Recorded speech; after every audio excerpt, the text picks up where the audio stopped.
Nous sommes avec M. François Durper, qui est un historien qu'on ne présente plus. M. Durper, bonjour. Bonjour. Alors aujourd'hui, on commémore, comme chaque année, chaque 10 mai, l'abolition de l'esclavage. Oui. En quelques mots, qu'est-ce que ça vous inspire, cette commémoration? Ce qui est important, c'est que la commémoration du 10 mai, on ne commémore pas l'abolition, hein, on commémore l'esclavage.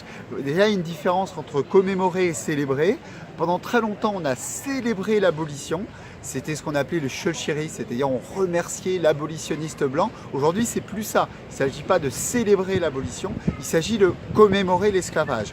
Commémorer l'esclavage, ça veut dire savoir qu'aujourd'hui, notre mondialisation inégale, elle est le produit d'une histoire inégale qui a créé les races, qui a créé les noirs et les blancs.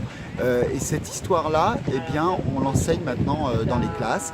On commémore pas seulement en France, on commémore ailleurs.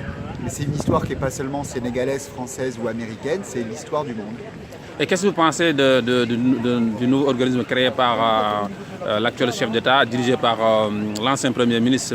Il y a une fondation qui est mise en place. Cette fondation elle va faire des propositions sur la manière la plus concrète de commémorer.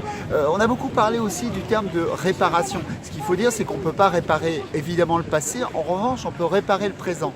Réparer le présent, ça veut dire créer une mondialisation plus égale.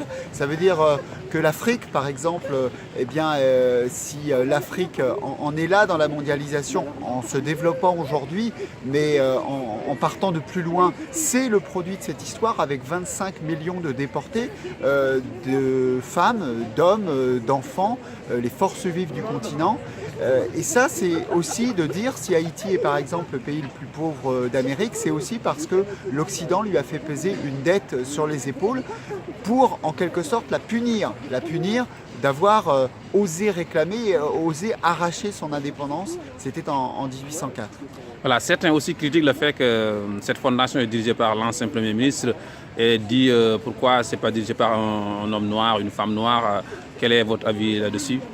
Il faut le plus possible dans les institutions promouvoir à des responsabilités des personnes issues d'origine africaine, d'origine d'outre-mer.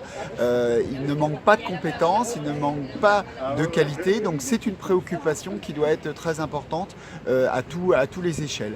Alors ça veut dire qu'il faut aussi que des Blancs s'intéressent à cette histoire, parce qu'autrement, cette histoire n'est plus une histoire commune, c'est une histoire communautaire.